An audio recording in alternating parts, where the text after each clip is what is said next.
1965 की वॉर शुरू हो गई है, सितंबर 6 है। देखिए 1965 की जंग हमारे लिए तो एक बड़ी बहुत बड़े प्राइड की बात है, खास तौर पे पाकिस्तान के लिए, पाकिस्तान एयरफोर्स के लिए। Cecil Chaudhry was a Pakistan air force pilot 1965 में। उनका पैशन और उनकी मोहब्बत और फर्स्ट लव जो थी वो सिर्फ फाइटर फ्लाइंग थी। तो उनकी बेगम साहबा ने कहा कि सैसल, जब 65 में तुम जा रहे थे तो मेरी 1 साल की शादी हुई थी, आज तुम्हारी 3 बेटियां। उन्होंने कहा, Iris, I am going to look after thousands of my daughters. These 3 daughters are part of those daughters for whom I am going to fight my war. पता था कि हम सिर्फ 3 जहाज जा रहे हैं और वहाँ पे 10 से 12 जहाज ज़रूर होंगे। रफ़ीकी साहब ने दूसरा फायर कर चुके थे लेकिन उसको लगी नहीं थी, तो सैसल गए और स्ट्रेट वे शूट किया और वो इजेक्ट कर गया। क्योंकि वो एक क्रिश्चियन माइनॉरिटी से बिलोंग करते थे। Was that ever an issue? बहुत सारे ऐसे गैर मुस्लिम थे जिन्होंने पाकिस्तान की आज़ादी के लिए काम किया। 3 एयरबेस, उन सब पे एक वक्त में हमला करना था। सो सैसल साहब तो वापस तशरीफ ले आए, लेकिन वो 2 अपने साथी जो बहादुर सपूत थे उनको वहीं पे शहादत का जाम नोश करवा के। तो उस वक्त वो वापस कैसे पहुंचे? शाम का वक्त है, लाइट भी नहीं है, हाई टेंशन वायर्स हैं, दरख्त हैं, उनमें सैसल चौधरी अपने जहाज को बेस पे ले आए। इंडियन जब आते थे वो आके इधर उधर बॉम्ब फेंक के, खेतों में फेंक के चले जाते थे, एयरबेस के करीब ही नहीं आते थे। पाकिस्तान की मोहब्बत जरूरी है। पाकिस्तान की बका तभी होगी अगर हम सारे ये तसुबात को पीछे छोड़ दें। कितनी बड़ी टेक्नोलॉजी, कितनी बड़ी ताकत, लेकिन आपके जहाज राफेल जैसे गिरना शुरू हो जाते हैं तो आपका जो मोरल है घुटनों तक आ जाता है।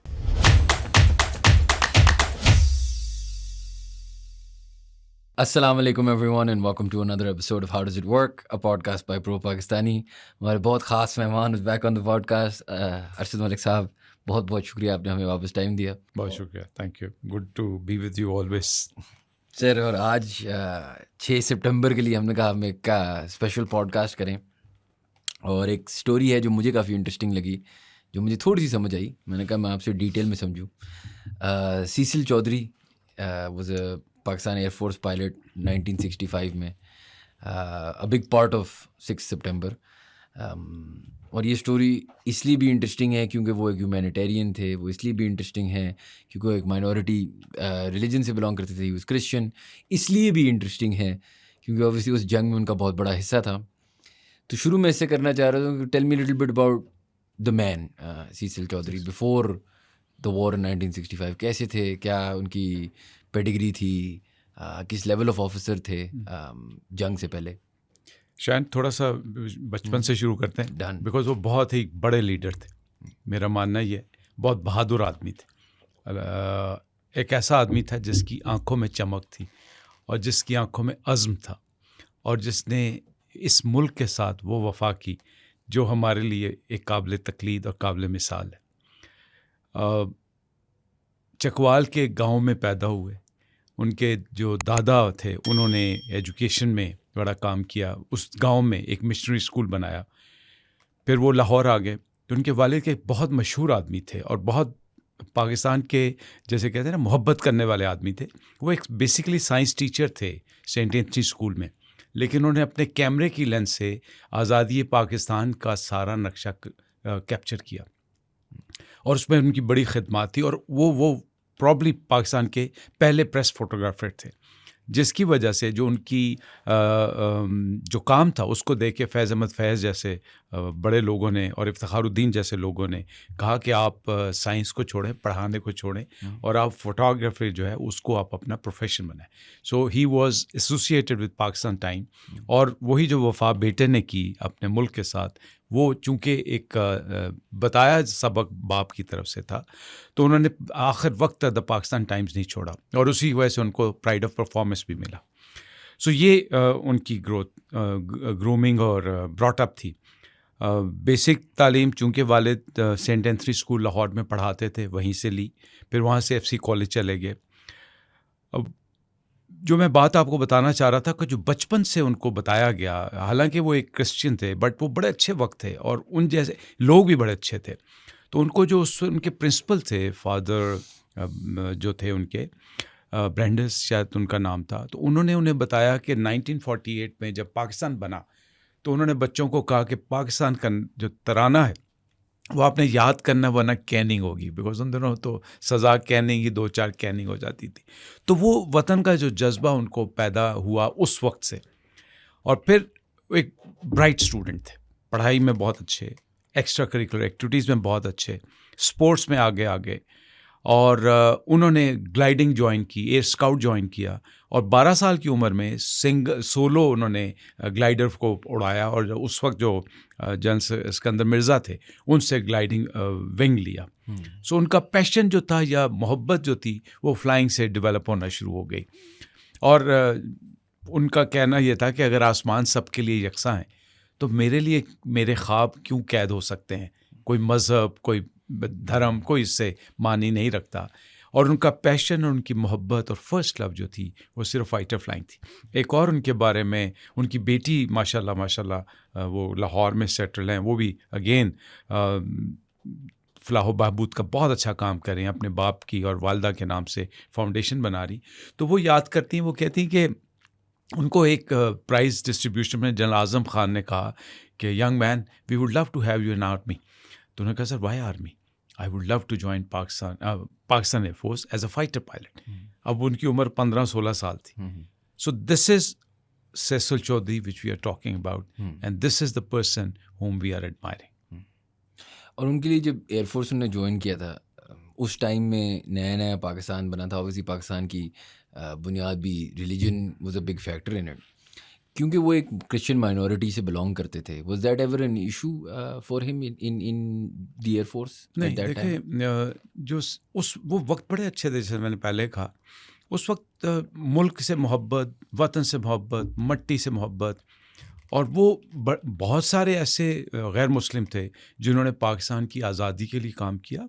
और जब पाकिस्तान बन गया, तो पाकिस्तान की बका में जो पहला रोल अदा किया, वो मेरे ख़्याल में बहुत से माइनॉरिटी लीडर्स ने किया, जिसमें ये ख़ानदान पूरा था। इनके जो छोटे भाई थे, उन्होंने भी एयरफोर्स ज्वाइन की, and he also rose to wing commander. उनके जो बड़े भाई थे, उन्होंने भी एयरफोर्स ज्वाइन की, वो जल्दी चले गए। तो वो ऐसी कोई कैद नहीं थी, ऐसा कोई प्रॉब्लम नहीं था, जिसकी वजह से देखिए उन्होंने जो 1965 में कारनामे, जब हम बात करेंगे, जो उन्होंने जिस तरह वो कारनामा अंजाम दिया, और जो 1971 में उन्होंने अपने ख़ानदान को बताया कि मैं क्यों कर रहा हूँ, तो मेरा नहीं ख्याल कि उनके दिमाग में या उनके ख़ानदान में या उस वक्त की माइनॉरिटीज़ में कभी भी ये ख्याल आया था कि हम एक माइनॉरिटी से ताल्लुक़ रखते हैं और पाकिस्तान में हम क्या कर सकते हैं। चलें सर, लेट्स गो इनटू 1965 की वॉर शुरू हो गई है। सितंबर 6 है, क्या एनवायरनमेंट है, क्या हो रहा है, और क्या किया सीसल चौधरी ने कि आज तक उनकी बात हो रही है? देखिए, 1965 की जंग हमारे लिए तो एक बड़ी बहुत बड़े प्राइड की बात है, ख़ास तौर पे पाकिस्तान के लिए, पाकिस्तान एयरफोर्स के लिए, और पाकिस्तान के बच्चों के लिए, शाहीनों के लिए। आज जो हम कारनामे अंजाम दे रहे हैं, लेकिन मैं फिर भी ये कहता हूँ कि वो जो लीड हमारे लोग थे, पायलट्स थे, वो बहुत ही सुपर क्लास लोग थे।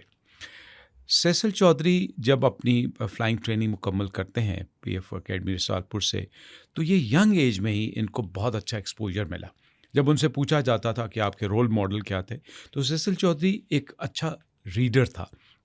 तो ये जंग अजीम के पायलट्स के बारे में पढ़ते थे। सरफराज रफ़ीकी शहीद इनके रोल मॉडल थे पाकिस्तान एयरफोर्स में। फसीउद्दीन साहब इनके रोल मॉडल थे। तो जब 65 की जंग होती है, तो उससे पहले आपको पता है प्लानिंग शुरू हो चुकी होती है। एयर मार्शल असर Khan, father of the Pakistan air force, उन्होंने पाकिस्तान एयरफोर्स की बुनियाद ऐसी रख दी थी और ऐसे प्लान सेट कर दिए थे जिसमें सिर्फ मेरिट का दौरा था।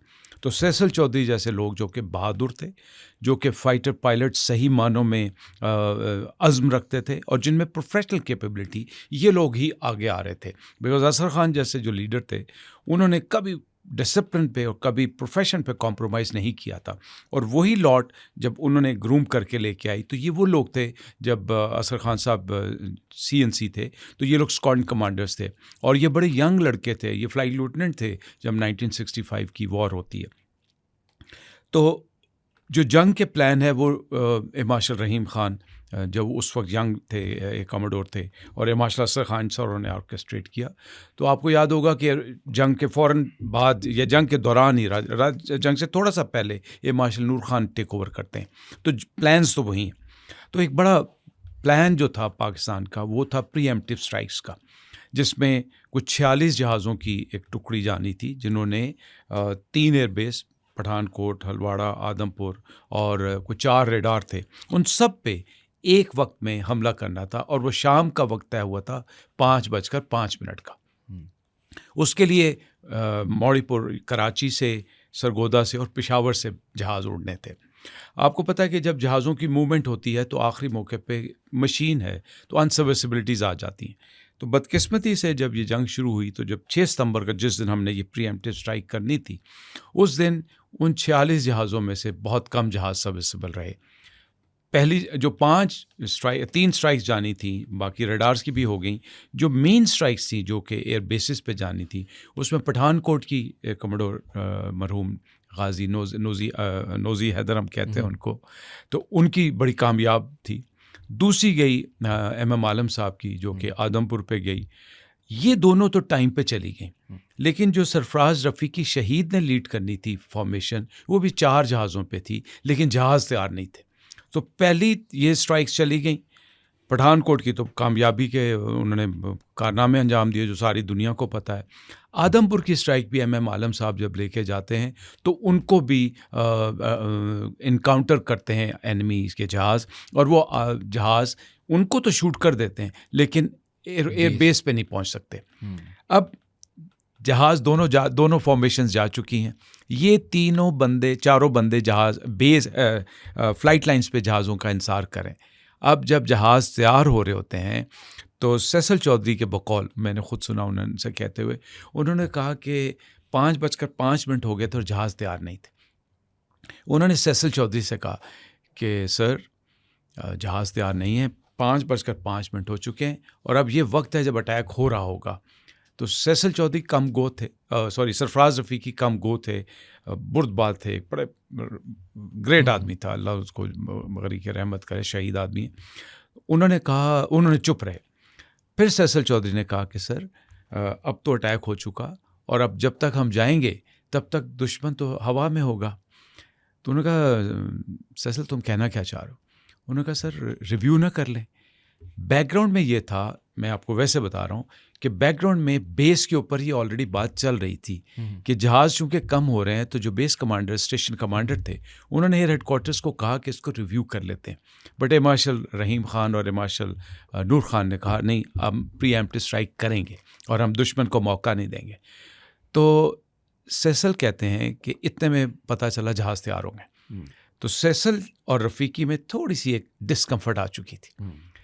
कहते हैं कि चूँकि सारी ज़िंदगी हम इकट्ठे रहे थे, काम किया था, उड़ते थे, और Rafiqui was a godfather for us. कहते जब मैं जहाज़ की तरफ जाने लगा तो सैसल ने मुझे बुलाया, रफ़ीकी ने मुझे बुलाया। उन्होंने कहा सैसल कम हियर।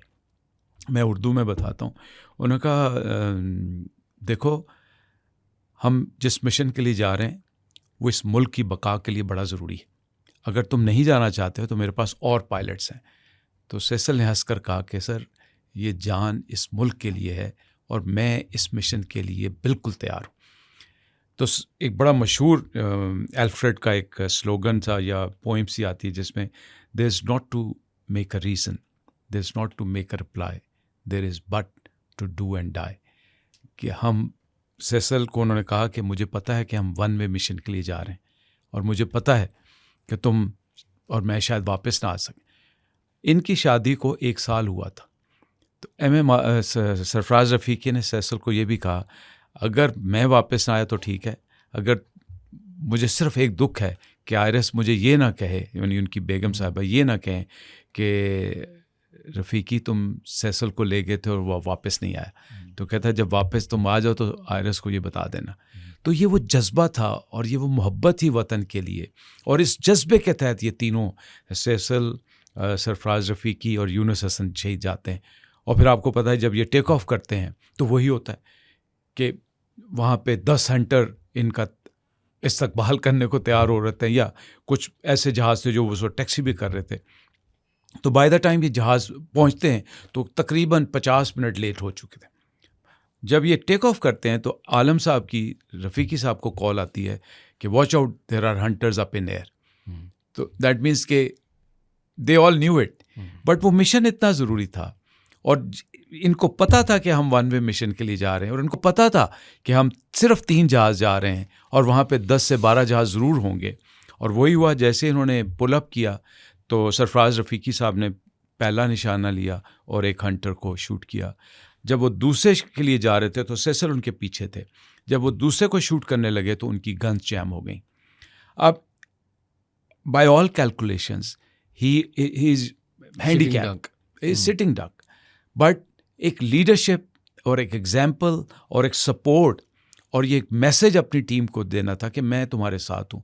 तो उन्होंने सेसल को कहा, Cecil you take over, I am following behind, I will pretend कि मैं तुम्हारी टेल क्लियर कर रहा हूँ। और वही एक पायलट था जिसका नाम गांधी था शायद, वो बाद में एयर मार्शल उनका रिटायर हुआ। उस पर रफ़ीकी साहब ने दूसरा फायर कर चुके थे लेकिन उसको लगी नहीं थी, तो सेसल गए और स्ट्रेट वे को शूट किया और वो इजेक्ट कर गया। अब आप ये सोचें कि रफ़ीकी साहब बग़ैर गन्स के, बग़ैर एमुनिशन के, और सेसल साहब जो हैं वो लड़ रहे हैं, और जो यूनुस साहब हैं वो अकेले उधर दूसरी तरफ लड़ रहे थे। अब वो इतने जहाज़ थे, उनमें से फिर एक ने बाद में आके यूनुस साहब को शहीद किया। फिर चूँकि मनूवरिंग करते हुए 3 से 4 जहाज़ों के साथ बड़ा मुश्किल होता है, वैसे भी हंटर बहुत सुपीरियर जहाज़ था F-86 के मुकाबले में। तो वहाँ पे सरफराज रफ़ीकी ने भी जामे शहादत नोश किया। और फिर ये सेसल चौधरी अकेले रह गए थे जब उन्होंने फ्यूल देखा, और उससे पहले ये आपस में बात कर चुके थे कि लेट्स हेड बैक बिकॉज हम फ्यूल पे लो हो गए और अंधेरा भी हो चुका था। सो सेसल साहब तो वापस तशरीफ़ ले आए, लेकिन वो 2 अपने साथी जो बहादुर सपूत थे उनको वहीं पे शहादत का जाम नोश करवा के खुदा ले गए। ये एक बहुत नाकाबिल यकीन बहादुरी का वाक़या सरफराज रफ़ीकी शहीद के लिए और सेसल चौधरी के लिए। अब एक बड़ा सवाल उठता है कि आप सोचें, आपको पता है कि आप 3 गए थे, 2 आपके साथी वहीं पे रह गए, शहीद हो गए, और आप अकेले वापस आ रहे हैं। तो सेसल मरहूम फरमाते हैं कि मैं अपने आप को कर्स कर रहा था कि मैं क्यों नहीं रह गया, मैंने अपनी कुर्बानी क्यों नहीं दी। वो कहते हैं मैं कॉकपिट में यूँ मारता था, वाई नॉट मी। लेकिन फिर अल्लाह ने, शायद खुदा ताला ने उनसे इस मुल्क के लिए और काम लेने थे। तो I think it's a classic lesson and a classic demonstration of patriotism, sacrifice and leadership. जब उन्होंने उधर जाना था, क्या वो उन बेसिस पे उस ज़माने, मतलब अगर आप हम जैसे यंग लोगों को थोड़ा सा समझाने की कोशिश करें, तो जो आजकल वो क्या है S-400 है या जो भी है, उस तरह की कुछ एयर डिफेंस सिस्टम्स को उड़ाना था, वजह क्या थी कि उन एयर बेसिस पे जाना था? देखें, प्रीएम्प्टिव स्ट्राइक ही होती है कि आप दुश्मन को सरप्राइज करें और उनके जहाज़ों को ज़मीन पे ही तबाह कर दें। 2, तीसरा, न सिर्फ जहाज़ों को बल्कि एक प्लान, इसको स्ट्राइक, ईगल स्ट्राइक कहा जाता था मिशन को जो हमने प्लान किया था, उसमें जहाज़ों को, एयर बेसिस को और रेडार्स को तबाह करना था ताकि एक हैवक मच जाए। और वही हुआ पठानकोट में अल्हम्दुलिल्लाह, जो पहला हमारा रेड गया उसके ऊपर आपने कई जहाज़ भी तबाह कर दिए, फिर जो रेडार थे आपने रेडार्स भी तबाह किए। मकसद ये होता है कि एक सरप्राइज़ अचीव किया जाए, और ये पता होता है उस ज़माने में वहाँ पे इतने सोफिस्टिकेटेड रेडार्स नहीं थे, चंद रेडार्स होते थे जो कि आसपास वर्नेबल पॉइंट्स के इर्द गिर्द लगे होते थे। दूसरा, उनके पास S-400 या सरफेस टू एयर मिसाइल इस तरह की भी चीज़ें नहीं थी। तीसरा, ये जो जहाज़ थे इनके ऊपर भी स्ट्रैफिंग, यानी आप गोलियों से, रॉकेट से मारते थे, सो आपको उस जगह पे पहुंचना पड़ता था और अटैक में जाना पड़ता था। आज की जंग में आपने देखा है कि बुनियानुल मरसूस में जो अल्लाह ताला ने हमें फ़तह नसीब फरमाई, उसमें जो हमने मिसाइल मारे वो भी बहुत बाहर दूर से मारे। फिर जो हमने S-400 की साइट्स को तबाह किया वो भी आपने लॉन्ग शॉट जो रेंज होती है, लॉन्ग रेंज से, उससे आपने उनको तबाह किए। सो इस जंग में उस जंग में बहुत फ़र्क था। मैं ये नहीं कहता कि आज का पायलट वो उतना स्किलफुल होगा तो तभी राफेल गिरेंगे, वरना तो राफेल जैसी टेक्नोलॉजी को आप नहीं गिरा सकते। लेकिन जो जरी जवान होते हैं ना, जिनके जज्बे होते हैं, जिनके दिल वो लोग थे जिनमें MM आलम, सरफराज रफ़ीकी, अलाउद्दीन शहीद, सफ़ी और यूनुस हसन शहीद, ये वो लोग थे जिनको पता था कि हम जाएंगे तो वहाँ पे एनिमी के, और फिर आज आपको वैक्स, आज आपको डेटा लिंक, आज आपको दूसरा पार्टनर्स और रेडार्स भी, उस ज़माने में आपने खुद जाके अपनी आंखों से ढूंढना होता था, देखना होता था और फिर मनूवर करना होता। और उस पॉइंट पे जब इतने हंटर जहाज हैं और आपके दोनों पार्टनर्स भी शहीद हो गए हैं, पेट्रोल भी कम है, फ्यूल भी कम है, तो उस वक्त वो वापस कैसे पहुंचे? मतलब उस डॉग फाइट से निकल के उनने पूरा पाकिस्तान तक आना था जी। तो ये तो काफ़ी मुश्किल नहीं है? बहुत मुश्किल, बहुत मुश्किल। देखें, जो हमें सिखाया जाता है वो ये सिखाया जाता था कि जब आप मिशन करके वापस आएँ तो पहला काम आपने ये करना है कि आपने, अगर आपके पास कोई एक्स्ट्रा टैंक्स हैं फ्यूल वाले, जिनमें फ्यूल तो नहीं होगा, तो उनसे आप जान छुड़वाएं। उसके बाद लोएस्ट पॉसिबल ऑल्टीट्यूड पे आप डिसेंड कर जाएं और फिर आप अपने आप को पाकिस्तान की तरफ यानी वेस्ट की तरफ लाना शुरू करें, और इस तरह लाएं कि आप एक ट्रैक को फॉलो ना करें। तो ये बहुत बड़ी बहादुरी की एक और बात ये भी थी कि देखें, आप माइंडसेट देखें कि आप 3 बंदे गए, 2 शहीद हो गए और आप अकेले वापस आ रहे हैं और आपको चेज़ किया जा रहा है, और आप भाग क्यों रहे हैं? आपके पास फ्यूल नहीं है। तो जब आप लो लेवल जाते हैं तो एक टेक्निकल सी बात मैं आपको बताऊं, हाई ऑल्टीट्यूड पे फ्यूल कंजम्पशन कम होती है, जब आप लो लेवल आते हैं तो आपकी फ्यूल कंजम्पशन बढ़ जाती है, फिर जब आपकी स्पीड तेज़ होती है तो आपकी फ्यूल कंजम्पशन बढ़ जाती है। सो ये सारी चीज़ों को सेसल चौधरी ने कैलकुलेट किया, डक डाउन किया। अच्छा, इतना लो जाते हैं कि ऊपर वाला जहाज़ इनको ढूंढ ना सके, देख ना सके, विच इज़ वेरी डेंजरस। शाम का वक्त है, लाइट भी नहीं है, बिल्कुल हाई टेंशन वायर्स हैं, दरख्त हैं, उनमें सेसल चौधरी माशाल्लाह निकल के आते हैं, ट्रैक चेंज करते हैं और बाहिफाजत अपने जहाज़ को बेस पे ले आते हैं, जो कि बहुत बड़ी कामयाबी और दिल जिगरे वाली बात। और आपको क्या ख्याल है कि उनका जो एग्जैक्ट ये जो आपने अभी 3 अटैक्स की बात की, MM आलम साहब की, सेसल चौधरी की, कितना फ़र्क पड़ा था ये 6 सितंबर को? बहुत बड़ा फ़र्क। क्या लेट्स से ये अटैक्स ना होते? अगर ये ना होते तो यही चीज़ इंडिया ने प्लान की हुई थी, और सबसे बड़ा जो उनके लिए सानिया हुआ, जो इस दफ़ा भी हुआ, वो ये हुआ कि पठानकोट पे जब आपके जहाज़ आपने तबाह किए तो बहुत से जहाज़ ऐसे थे जो कि वॉर रेडी थे। कुछ जहाज़ होते हैं जो आपने मेंटेनेंस के लिए खड़े किए होते हैं, ये वो ऑपरेशनल जहाज़ थे जिनको आपने तबाह किया। दूसरा, एक हैबत मच गई। जैसे मैंने बताया कि हंटर बहुत अच्छा जहाज़ था। हमारी खुशकिस्मती ये थी, ये सरफराज रफ़ीकी शहीद की और इन जैसे कुछ लोगों की, कि ये जब इंग्लैंड गए थे तो इन्होंने हंटर उड़ाए हुए थे, और हमारे स्क्वाड में जो हम बार बार कहते हैं अल्हम्दुलिल्लाह अल्हम्दुलिल्लाह, जो पाकिस्तान पाक फ़ज़ाइया के शाहीनों की खासियत है कि हमारी ट्रेनिंग बहुत रिगरस है। सो सरफराज रफ़ीकी शहीद जैसे पायलट्स हमारे पायलट्स को वो टैक्टिक्स सिखाते थे कि हंटर से कैसे लड़ना है। तो जब आपने न सिर्फ पठानकोट में जहाज़ गिराए, न सिर्फ आपने एरियल कॉम्बैट में MM आलम की फॉर्मेशन ने और सेसल चौधरी की फॉर्मेशन ने जहाज़ गिराए, तो इंडियन पायलट्स के लिए एक खौफ की फ़िज़ा आ गई। वन, दूसरा, उनकी लीडरशिप के लिए एक शेकिंग सिचुएशन आ गई कि यार ये तो छोटा सा मुल्क है, 1:4 की रेशो है, थोड़े से जहाज़ हैं और थोड़े से पायलट्स हैं, और इन्होंने पहले दिन ही हमारा सत्यानाश कर दिया। यही चीज़ जो आज भी आप देखें कि कितनी बड़ी टेक्नोलॉजी, कितनी बड़ी ताकत, लेकिन आपके जहाज़ राफेल जैसे गिरना शुरू हो जाते हैं तो आपका जो मोरल है वो घुटनों तक आ जाता है। तो ये जो हमने अटैक किया, या ये जो हमारी प्लानिंग थी, जिसको मैं आपसे बता रहा हूँ कि ये प्लानिंग जून के ज़माने की हुई थी, तो credit goes to the leader like Asghar Khan. तो उन लोगों ने ये सारी प्लानिंग इसीलिए की हुई थी, 2 चीज़ें, एक तो दुश्मन को कारी ज़रब लगाई जाए, दुश्मन को सरप्राइज़ दिया जाए, और दुश्मन के वो असासे जो पोटेंशियल थ्रेट बन के हमारे लिए नुकसान का बायस हो सकते हैं, उनको ज़मीन पे गिरा दिया जाए। और सबसे बड़ी बात जो आज की जाती है कि एयर सुपीरियरिटी, उसके बाद इंडियन जब आते थे, आपने भी पढ़ा होगा कि वो आके इधर उधर बॉम्ब फेंक के, खेतों में फेंक के चले जाते थे, एयरबेस के करीब ही नहीं आते थे, बिकॉज सरगोदा बेस पे MM आलम उड़ते हैं अपनी फॉर्मेशन लेके, तो एक ही मिशन में 4 जहाज़ों को गिरा देते हैं। जो पायलट अल्हम्दुलिल्लाह हमारे उड़ते थे, वो एरियल कॉम्बैट में इनको वापस नहीं जाने देते थे। हमारे भी शोधा हैं, हमारे भी लॉसेस हुए, बट बाय एंड लार्ज वो जो हैबत मची और एक मिसाल रकम तय हो गई कि lower technology, lesser numbers and surprise attack in a very successful manner.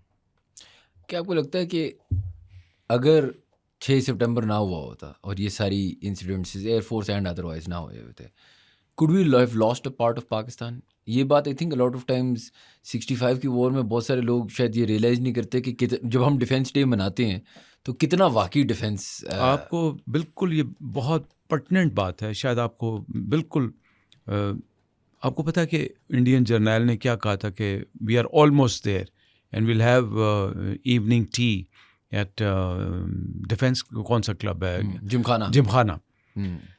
And fact of the matter is, जो एयर कमोडोर हैदर गाजी हमारे बताते हैं, या वो बताते हैं कि जब हम गए देखने, जब हम वापस आ रहे थे, तो हमने देखा कि इंडियन टैंक्स वाकई बर्की तक पहुंच चुके थे और बर्की की नहर को क्रॉस कर रहे थे। और ये एयरफोर्स के शाहीनों के कारनामे थे, जो आपने ऑफेंसिव लॉन्च किया एयरफोर्स के बेसिस से, जिसमें क्लोज स्पोर्ट के मिशन लॉन्च किए और आपने उनको भागने पे मजबूर कर दिया। अगर आप ये ऑफेंसिव लॉन्च ना करते, खुदा न खास्ता we could have lost the major portion of Lahore, and this was because of Pakistan air force and the dedication of those Shaheen's.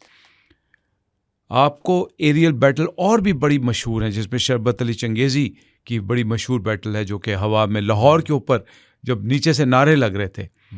तो ये एयरफोर्स के जो पायलट्स थे, इन लोगों ने वो कुर्बानी दे के और वो इनिशिएटिव लेके आपके मुल्क में बुनियाद रख दी कि जिस पे एक तो दुश्मन पे हैबत मची, और दूसरा ये जो आपने बात की, खुदा न खास्ता हमारा इलाका उनके कब्जे में जाने से बच गया।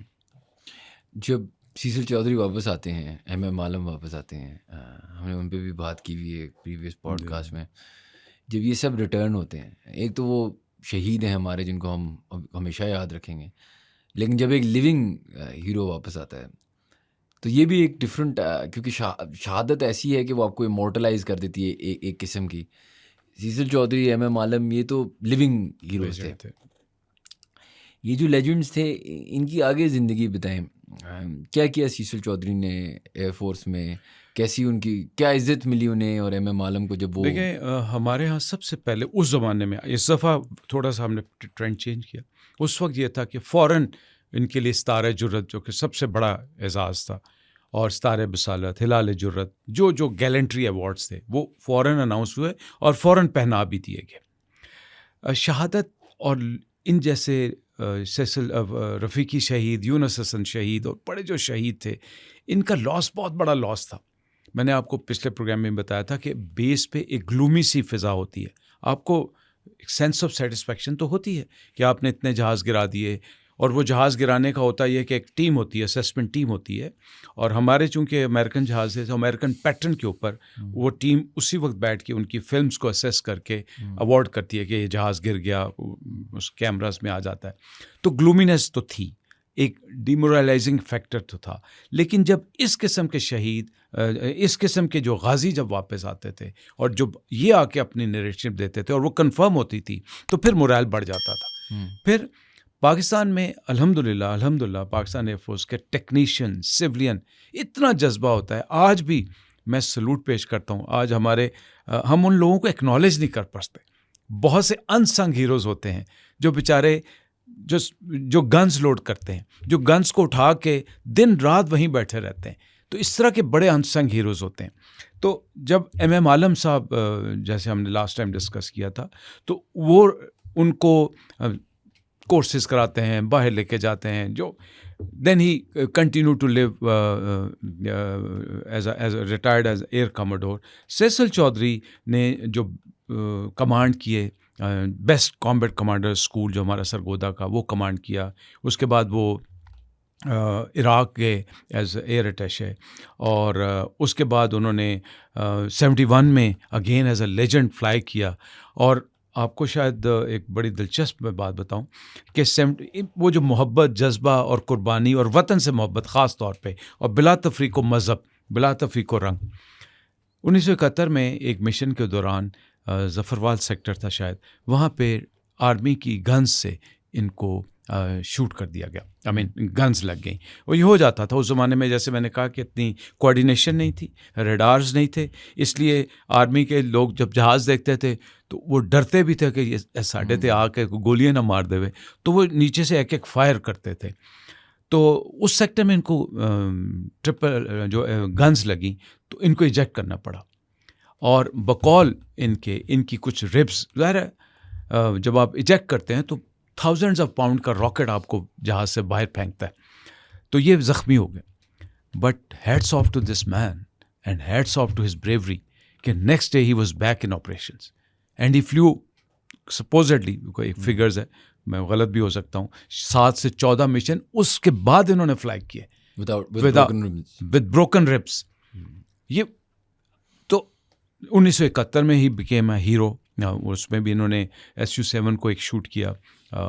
तो उसके बाद फिर इनको जो पाकिस्तान का most prestigious air fighter squad था CCS, और वो इनको कमांड करने को मिला। फिर मिराज आ चुके थे, MM आलम साहब उन मिराजेस को लेके आए थे, तो सैसल चौधरी ने वो मिराज स्क्वाड और कॉम्बैट कमांडर स्कूल कमांड किया। और क्या सैसल चौधरी और MM आलम दोस्त हैं? मुझे उतना है नहीं, मेरी उतनी उनसे है नहीं, इस पर्टिकुलर पे मैंने कहीं पढ़ा नहीं, लेकिन डेफिनेटली क्योंकि ये दोनों लेजेंड्स थे और लिविंग लेजेंड्स थे, आई एम श्योर कि they must be exchanging ideas. और फिर जैसे मैंने बताया कि सरगोदा बेस पे कॉम्बैट कमांडर स्कूल जो है वो हमारा एक एलीट यूनिट है, तो जो उसका OC होता है वो बहुत बड़ा आदमी होता है, तो आई एम श्योर इनकी को आपस में हो। बट मेरा चूँकि उस पर इतनी रिसर्च नहीं है ना, मैंने इस एंगल से इसको देखा नहीं। सो फिर सैसल चौधरी को इराक़ में एज एन एडवाइज़र और एयर अटैची भेजा गया, और वहाँ से वापस आके फिर ये रिटायर हुए, और फिर इसकी जो बाकी ज़िंदगी आपको पता है, ह्यूमैनिटेरियन। अब आपका जो एक बड़ा चुपता हुआ सवाल था कि क्या इनको, देखें सैसल चौधरी एक बहुत बड़ा आदमी था, बहुत बड़ा फाइटर पायलट था, और ये हमें बात बच्चों को बतानी चाहिए। आहिस्ता आहिस्ता जब सैसल चौधरी ग्रुप कैप्टन बनते हैं तो उस वक्त जो पाकिस्तान का माहौल था वो मोर ऑफ इस्लामाइजेशन की तरफ आ चुका था, आपको याद होगा जी। और उस वक्त थोड़ा सा एक ट्रेंड आ रहा था माइनॉरिटीज़ का, जिसकी जद्दोजहद सैसल चौधरी ने की, और उनको एक्नॉलेज बाद में किया गया। पोस्ट मॉर्टम उनको प्राइड ऑफ परफॉर्मेंस भी मिला, और बाय द वे हम चेक कर सकते हैं कि ये भी प्रॉब्ली एक यूनिक ऑनर है कि उनके वालिद को भी प्राइड ऑफ परफॉर्मेंस मिला और उनको खुद भी प्राइड ऑफ परफॉर्मेंस मिला, अदर देन गैलेंट्री अवार्ड। और एक और उनके पास यूनिक ऑनर है कि मैंने आपको बताया कि उनका जो ख़ानदान था वो पढ़ाई लिखाई में थे, तो ये सेंट एंथनी स्कूल से पढ़े थे, और जब ये रिटायर हुए तो फिर उसके बाद सेंट एंथनी स्कूल में ये प्रिंसिपल रहे। अच्छा। ये भी एक यूनिक ऑनर। फिर उसके बाद एक और एकेडमी पिंडी में इनकी बहन थी, वो उनको लीड करी थी, तो इन्होंने वापस सेंट एंथनी के बाद उसको भी एज अ डायरेक्टर, फिर ये पंजाब एजुकेशन फाउंडेशन के भी डायरेक्टर है। So from that angle he was looked after and he was given due respect. But मैं आपकी बात से किसी हद तक इत्तेफाक करता हूँ कि शायद अगर वो वाला माहौल उस दौर में थोड़ा सा कंट्रोल रहता तो ये बहुत आगे भी जा सकते थे और जाना चाहिए था। लेकिन आपको पता है कि एयरफोर्स से बाला होके भी कुछ पॉलिसीज़ गवर्नमेंट की होती हैं जिन पे एयरफोर्स का भी कंट्रोल नहीं रहता। He was actually all set to go to England on an official assignment, but because of some inquiry and because of some misunderstanding he was withdrawn, जिसका उनको कल्क रहा। कभी उन्होंने कहा कुछ नहीं, बिकॉज वो इतना ग्रेट आदमी था, वो इतना पेट्रियाटिक आदमी था, वो सिस्टम के ख़िलाफ़ बात करते थे कि ये सिस्टम में कुछ तब्दीली होनी चाहिए, लेकिन कभी पाकिस्तान एयरफोर्स के बारे में एक लफ्ज़ नहीं निकाला जो कि उनकी ग्रेटनेस को। ये मैं जानबूझ के ये बात कर रहा हूँ क्योंकि मैंने उनकी बेटी से पूछा, उनके बेटे से पूछा, दे वर ऑल सेइंग सर हम तो बहुत खुश सेटिस्फाइड हैं, ये हमारा मुल्क है, हमारे वालिद ने इसके लिए बड़ी कुर्बानी दी। ये बहुत बड़ा जज्बा है यार। वो इतने बहादुर आदमी थे कि उनकी बेटी और उनका बेटा मुझे बता रहे थे कि सर जब उनका आखिरी वक्त आया तो उन्होंने दोनों को बुलाया और उन्होंने कहा, बेटा मैंने सारी उम्र हक के लिए लड़ा है, अपने मुल्क के लिए लड़ा है और सच की राह में लड़ा है, और जो सही समझा उसको कहा। मेरी बहादुरी पे आंच ना आने देना और मुझे वेंटिलेटर पे ना डालना, मुझे मसनूई सहारों से ज़िंदा ना रखना। एयरफोर्स ने बड़ी कोशिश की। हमारे एक दोस्त हैं, सीनियर एयर मार्शल है, उन्होंने कहा, मैंने खुद जाके कहा कि यार इनको, उन्होंने कहा बाबा ने कहा हुआ है, dad said not on a मसनूई सांस वगैरह। इतना वो बहादुर आदमी। तो मैं कहना ये चाह रहा हूँ कि वो इतने अजीम आदमी थे, उनको कल्क था, मुझे भी कल्क है, लेकिन उन्होंने कभी अपनी ऑर्गेनाइजेशन के खिलाफ, अपने मुल्क के खिलाफ कभी ऐसी बात नहीं की। ये मैं आपसे अपनी बात कर रहा हूँ कि he should have gone and he should have been given more honour as far as we are concern. आपकी कभी उनसे मुलाकात हुई थी? Were you ever fortunate enough to meet him? नहीं, I was not that fortunate. I kept hearing him. I kept reading him because वो इस्लाम जो human Pakistan commission for justice and human rights, उसके बड़े एक्टिव थे। फिर माइनॉरिटी की जद्दोजहद में बड़ा एक ग्रेसफुल तरीके से थे, देखिए, और वो हमेशा हक की आवाज़ बुलंद करते रहे। माइनॉरिटीज़ के लिए जितना काम उन्होंने किया उसी के लिए उनको भी, और आज उनकी बेटी भी उसी शमा को आगे क्या जला काम रही है। करते हैं वो माइनॉरिटीज़ के लिए? वो माइनॉरिटीज़ के लिए वो कहते जी इक्वल राइट्स मिलने चाहिए। जो अभी आपने इलेक्टोरल सिस्टम जो नया आया, ये भी उन्हीं की मेहनत का है। दूसरा उनका यही वाला जो मैंने आपसे बात की, जो अपने बारे में उन्होंने कभी नहीं की। उन्होंने कहा देखिए हमारा भी इस वतन पे उतना ही हक है।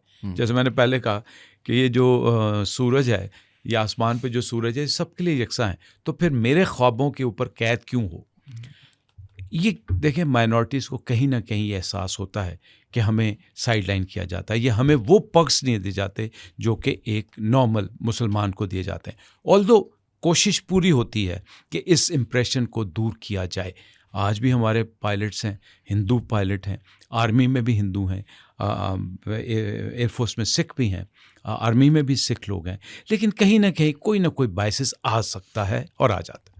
क्या आपको लगता है एक सीसल चौधरी जैसा हीरो हमारा वापस आ सकता है, जो माइनॉरिटी का हिस्सा हो, हिंदू हो, क्रिश्चियन हो? बिल्कुल आ सकता है, और यही वजह है कि आज पाकिस्तान एयरफोर्स में पायलट्स मौजूद हैं जो कि हिंदू हैं।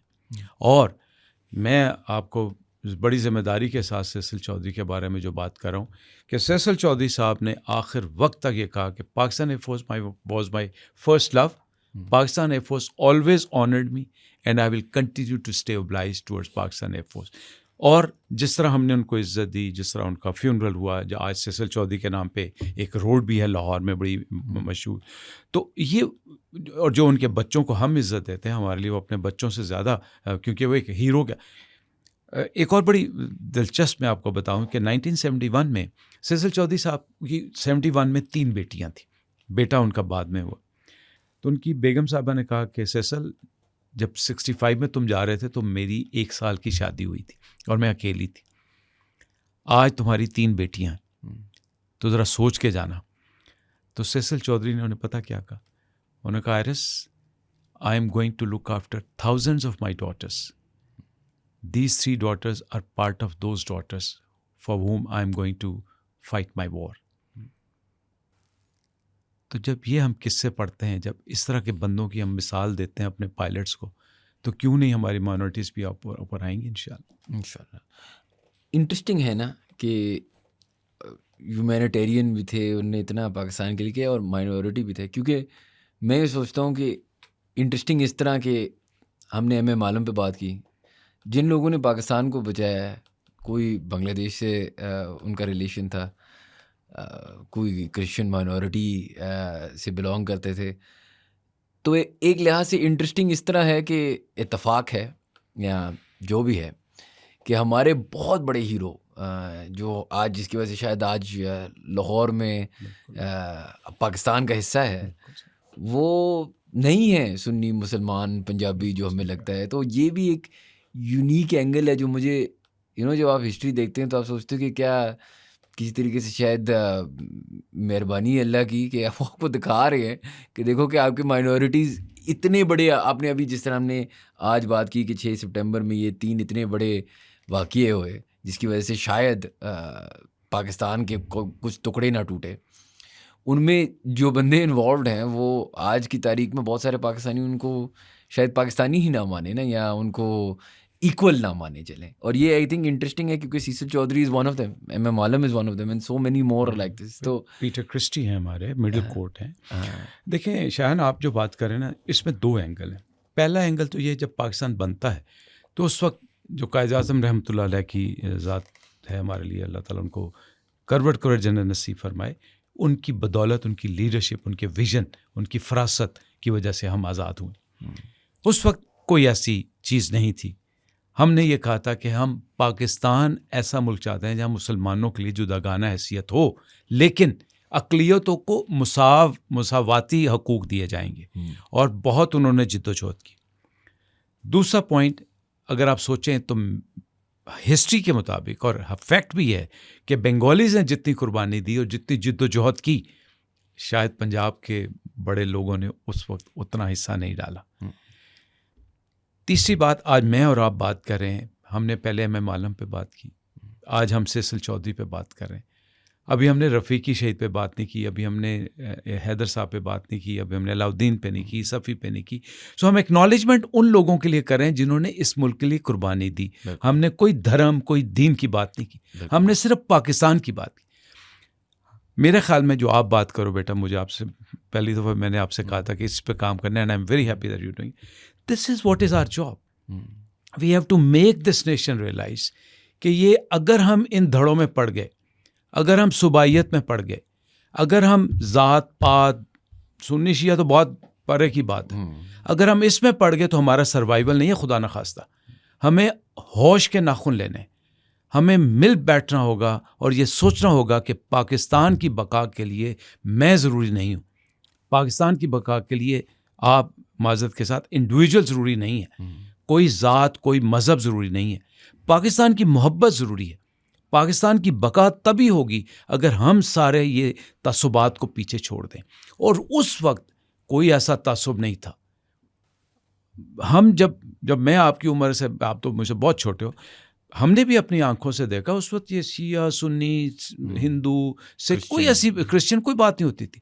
ये हमारे बहुत प्यारे थे। सीसल चौधरी की हम इतनी इज्जत करते थे, हम उनका नाम सुनते थे। अब ये आहिस्ता आहिस्ता, ऑल्दो पढ़ाई के साथ, एक्सपोजर के साथ इन चीज़ों में इम्प्रूवमेंट आनी चाहिए, बट मुझे बड़ा अफसोस से कहना पड़ता है कि वो इम्प्रूवमेंट नहीं आ रही। बट आप जैसे लोग जिनकी आवाज़ है, जो लोगों को ये समझा सकते हैं कि मज़हब, तफरकाबाजी, ये सब पीछे छोड़ दें। आज हमें क्यों मार पड़ रही है, आज गज़ा में मुसलमानों के साथ क्या हो रहा है, इससे बड़ा सानिया दुनिया की तारीख़ में नहीं होगा। और हमारे उस जगह पे हो रहा है जहाँ के आसपास सारे मुसलमान मौजूद हैं। हमारे पास तेल है और वहाँ पे तेल आग जलाने को नहीं है। हमारे पास पैसा है और वहाँ पे लोगों को पैसा नहीं मिल रहा। हमारे पास पानी की दौलत है और वहाँ पे लोगों को, गज़ा के मुसलमान को पानी नहीं मिल रहा। आपके पास आलीशान महल हैं और उनके लोगों के पास टेंट नहीं है। तो ये क्या, ये आजमाइशें हैं, और किस वजह से हैं? हमारे अमाल की वजह से। I think we need to realise, you are pointing out very well thing, that we are at least talking about those people who are for this country, who have sacrificed और willing to one and one, that was Pakistan. नहीं, बिल्कुल आप सही कह रहे हैं sir, and I think कि इससे ज़्यादा खूबसूरत जगह नहीं हो सकती टू एंड दिस कॉन्वर्सेशन। बहुत बहुत शुक्रिया आपको। इंशाल्लाह आपने बहुत सारे और लोगों का नाम लिया, तो बहुत सारी और कहानियाँ आपसे एक दिन बुलाना पड़ेगा आपको वापस, एक एक करके। बहुत बहुत शुक्रिया sir, always a pleasure. Thank you guys for watching. If you enjoyed our content, please do subscribe to our channel, and we will see you for the next podcast.